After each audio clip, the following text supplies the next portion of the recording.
On August 28, 2009, Mark Saylor was going 120 miles an hour in a loaner car from a Toyota dealership. In the car with him was his wife, daughter, and brother-in-law.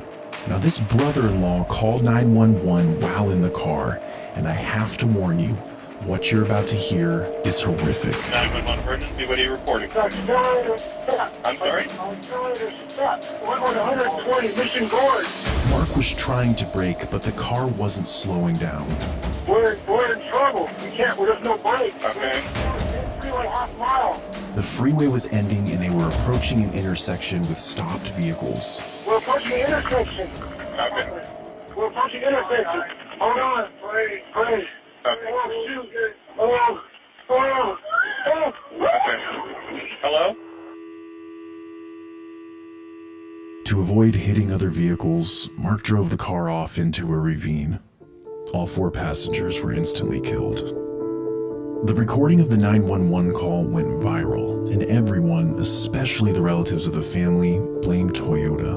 The 911 call lasted just 17 seconds. The mounting troubles at Toyota. Toyota has a problem. And pretty soon, more and more reports came in. Thousands of complaints from consumers that report very consistent types of problems across a number of years, makes, and models. The car just lurched forward and hit the cement wall in front of us. Over the next 5 years, an estimated 90 people died in Toyota vehicles. Put simply, Toyota's conduct was shameful. It showed a blatant disregard for systems and laws designed to look after the safety of consumers. Since everyone blamed Toyota, the company ended up recalling 10 million vehicles in just 2 years. They paid a $1.2 billion fine to the US government and spent another $1.1 billion on a class action lawsuit. But what exactly went wrong in the Mark Saylor incident? And was this really Toyota's fault? Initially, the incident was blamed on floor mats, and for good reason. Soon after the Mark Saylor incident, it was discovered that the same loaner car he was driving had been reported as having a loose floor mat that caused an unintended acceleration. So Toyota conducted a massive recall, and this should have solved the problem for all of these mysterious accelerations. But it didn't. Floor mats turned out to be just a small piece of the puzzle. Malcolm Gladwell, who is a very well-known and well-respected journalist, did an entire podcast episode on this Mark Saylor incident, and he strongly argues a point that is pretty controversial. But if your car is suddenly and mysteriously accelerating, all you have to do is step on the brakes, because brakes beat engines.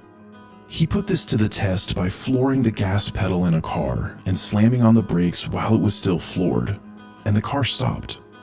Car and driver did the same experiment, except with a powerful sports car, and again, the brakes ended up overpowering the engine and stopping the vehicle. So if Gladwell is right, if brakes will always beat an engine, then why couldn't Mark Saylor stop his car that day?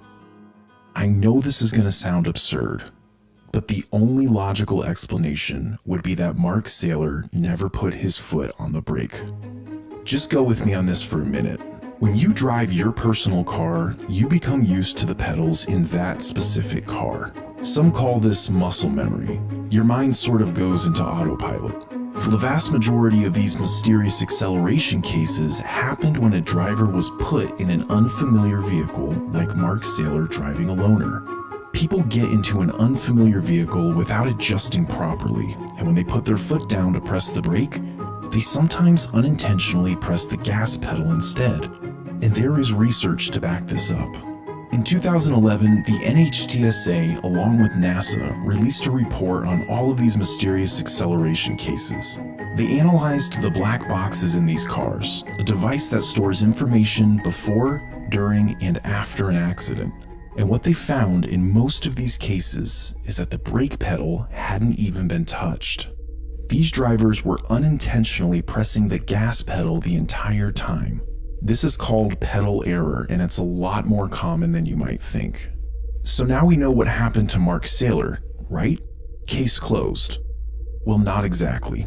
A few months after the Saylor incident, new details came to light suggesting that he was in fact pressing the brakes, and that something else was going on.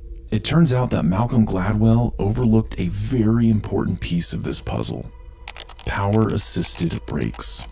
These brakes are designed to draw power from the engine, but they have a fatal flaw in one certain scenario.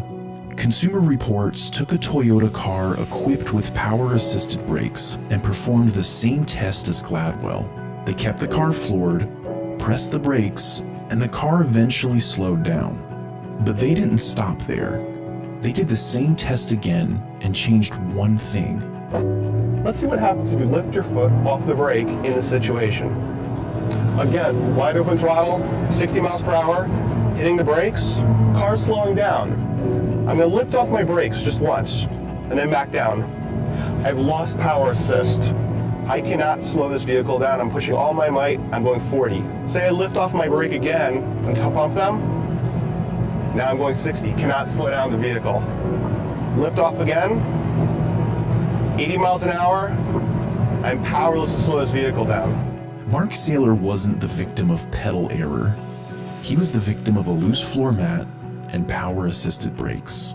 In the real world, people will actually lift a foot off the brake, perhaps to pump the brakes to get more power, perhaps they're trying to fiddle with a floor mat. But the point is when you lift your foot off the brake, even one time, you lose your power assistance and it becomes almost impossible to stop the vehicle.